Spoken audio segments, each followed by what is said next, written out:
আজ আমরা ডুব দেব মহাকবি কালিদাসের অমর সৃষ্টি কুমার সম্ভবমের জগতে। মানে সংস্কৃত সাহিত্যের এমন একটা লেখা যেটা শুধু একটা কাব্যই না, বরং প্রকৃতি আর দেবত্বকে কিভাবে এক সুতোয় বাঁধা যায় তার একটা অসাধারণ উদাহরণ। আমরা এর প্রথম স্বর্গটা নিয়েই কথা বলবো। দেখব কিভাবে কবি একটা পাহাড়কে জীবন্ত রাজা বানিয়ে ফেললেন আর একজন দেবীর জন্মকে করে তুললেন প্রকৃতির সবথেকে বড় উৎসব। তো চলুন শুরু করা যাক এই কাব্যিক সফর। কালিদাস ঠিক এভাবেই শুরু করছেন কাব্যটা। খেয়াল করে দেখুন, এটা কিন্তু কোনো সাধারণ পাহাড়ের বর্ণনা না। তিনি হিমালয়কে দেখাচ্ছেন একটা জীবন্ত স্বর্গীয় সত্তা হিসেবে। ভাবা যায়, তিনি হিমালয়কে বলছেন দেবাত্মা, মানে যার আত্মা দেবতাদের মতো, আর বলছেন পৃথিবীর মানদণ্ড, মানে যা দিয়ে পৃথিবীকে মাপা যায়। তার মানেটা কি দাঁড়ালো? হিমালয় শুধু একটা পাহাড় না, সে হলো পর্বতের রাজা আর এই মহাবিশ্বের একটা বিরাট গুরুত্বপূর্ণ অংশ। জাস্ট একটা লাইনে কিন্তু কালিদাস আমাদের সাধারণ দুনিয়া থেকে পৌরাণিক এক বিশালতার জগতে নিয়ে গেলেন। কিন্তু প্রশ্নটা হলো, একটা পাহাড় আবার রাজা হয় কি করে? কালিদাসের কল্পনায় হিমালয় কিন্তু শুধু পাথর আর বরফের স্তূপ না, সে এক জীবন্ত রাজা, যার নিজের দায়িত্ব আছে, এমনকি রাজসভাও আছে।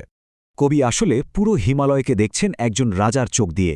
ভাবুন তো একবার, এর বরফে ঢাকা চূড়োগুলো হলো তার রাজপ্রাসাদ, পাহাড়ের ভেতরে থাকা যত মণিমাণিক্য সেগুলো হলো তার রাজকোষ, আর ওখানে যত জীবজন্তু বাস করে তারা সবাই তার প্রজা।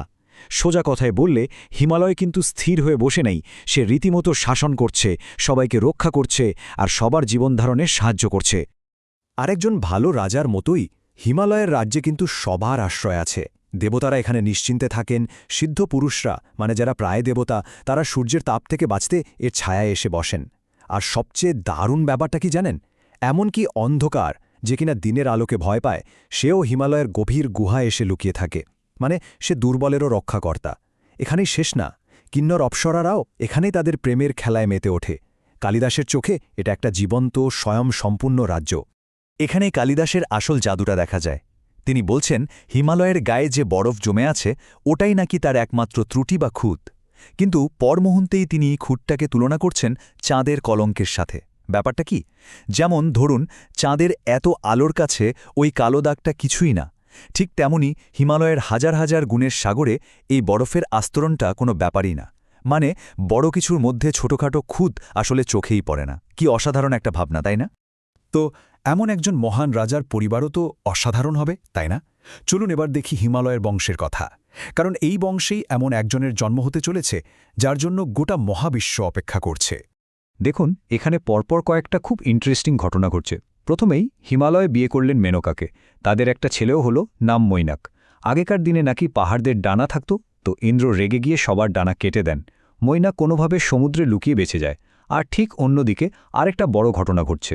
মহাদেবের স্ত্রী সতী বাবার বাড়িতে অপমান সহ্য করতে না পেরে দেহত্যাগ করছেন, আর প্রতিজ্ঞা করছেন তিনি আবার ফিরে আসবেন, এমন একজন বাবার ঘরে জন্ম নেবেন যিনি শিবের যোগ্য হবেন। বুঝতেই পারছেন, এই সব ছোট ছোট ঘটনাগুলো আসলে একজনের আসার পথ তৈরি করছে। আর তারপরেই সেই বিশেষ মুহূর্তটা এলো। সতী তার কথা রাখলেন। তিনি হিমালয়ের স্ত্রী মেনকার গর্ভে জন্ম নিলেন পার্বতী রূপে। এটা কিন্তু কোনো সাধারণ শিশুর জন্ম ছিল না, এ ছিল স্বয়ং জগন্মাতার আগমন, যার জন্মে ৩ ভুবন আনন্দে মেতে উঠেছিল। পার্বতীর জন্মের সাথে সাথেই যেন পুরো প্রকৃতি একটা উৎসবে মেতে উঠল। চারপাশের 10টা দিক পরিষ্কার, উজ্জ্বল আলোয় ভরে গেল। ধুলোবালি ছাড়া একদম স্নিগ্ধ একটা বাতাস বইতে শুরু করল। আকাশ থেকে ঝরতে লাগল ফুল, আর শোনা যেতে লাগল স্বর্গের শঙ্খধ্বনি। শুধু তাই না, জগতের সব কিছু, মানে যাদের প্রাণ আছে আর যাদের নেই, সবাই যেন একটা গভীর আনন্দ অনুভব করতে পারল। সবাই বুঝে গেল কোনো এক মহাশক্তির জন্ম হয়েছে। কালিদাস সেখানে পার্বতীর বেড়ে ওঠার জন্য কি দারুণ একটা তুলনা ব্যবহার করেছেন দেখুন। তিনি বলছেন, পার্বতীর সৌন্দর্য ঠিক শুক্লপক্ষের চাঁদের মতো করে বাড়তে লাগল। মানে যেমন করে চাঁদের কলা প্রতিদিন একটু একটু করে বাড়ে আর পূর্ণিমার দিকে এগোয়, পার্বতীর রূপ আর লাবণ্য ঠিক সেভাবেই দিন দিন আরও ফুটে উঠতে লাগল। ওর যে দুটো খুব পরিচিত নাম, তার পেছনেও কিন্তু মজার গল্প আছে। পরিবার তো আদর করে নাম দিয়েছিল পার্বতী, কারণ তিনি পর্বতের মেয়ে। কিন্তু উমা নামটা এলো আরও পরে। যখন তিনি শিবকে স্বামী হিসেবে পাওয়ার জন্য কঠোর তপস্যা করতে যাচ্ছিলেন, তখন তার মা মেনকা, মানে মেয়ের কষ্ট হবে ভেবে, কেঁদে বলেছিলেন, মা, যার মানে হল, ওগো এমন করো না। মায়ের সেই আকুতি থেকেই ওর আরেকটা নাম হয়ে গেল উমা। তো এবার আমরা আলোচনাটার সবচেয়ে সুন্দর অংশে চলে এসেছি। কালিদাস এবার পার্বতীর যৌবনের রূপের এমন একটা ছবি আঁকবেন যা এক কথায় মন্ত্রমুগ্ধ করে দেওয়ার মতো। চলুন আমরাও কবির চোখ দিয়ে সেই স্বর্গীয় রূপটা দেখার চেষ্টা করি। কালিদাস এখানে ঠিক একজন ভাস্করের মতো ধীরে ধীরে পার্বতীর রূপটাকে আমাদের সামনে তুলে ধরছেন। প্রথমে পা বলছেন ওন পায়ের নখের আলোয় মাটি লাল হয়ে যেত, মনে হতো যেন উনি মাটিতে পদ্মফুল ফেলতে ফেলতে হাঁটছেন। ওন হাঁটা এতটাই সুন্দর ছিল যে রাজহাঁসেরাও নাচি ওর কাছ থেকে শিখতে আসত। এরপর কটিদেশ বা কোমরের বর্ণনা, সেখানে থাকা 3টে ভাঁজকে কবি বলছেন কামদেবের ওপরে ওঠার সিঁড়ি। ভাবা যায়, বাহু দুটো ছিল শিরিষ ফুলের থেকেও নরম, কিন্তু সেই নরম বাহু দিয়ে তিনি মহাদেবকে বাঁধতে পারতেন। আর মুখটা ছিল চাঁদ আর পদ্ম, এই দুয়ের সেরা সৌন্দর্যের মেলবন্ধন। প্রত্যেকটা তুলনা, প্রত্যেকটা উপমা একদম অন্যরকম। কিন্তু কবির অবাক হওয়া এখানেই থামছে না। পার্বতীর চোখের দিকে তাকিয়ে তিনি একটা দারুণ কাব্যিক দ্বিধায় পড়ে গেছেন। তিনি ভাবছেন, কে কার থেকে সৌন্দর্য ধার করেছে?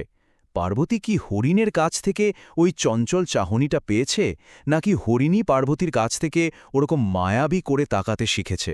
এই একটা প্রশ্নই কিন্তু পার্বতীর সৌন্দর্যকে এমন একটা জায়গায় নিয়ে যায় যেখানে আর কোনো কিছুর সাথেই তুলনা চলে না।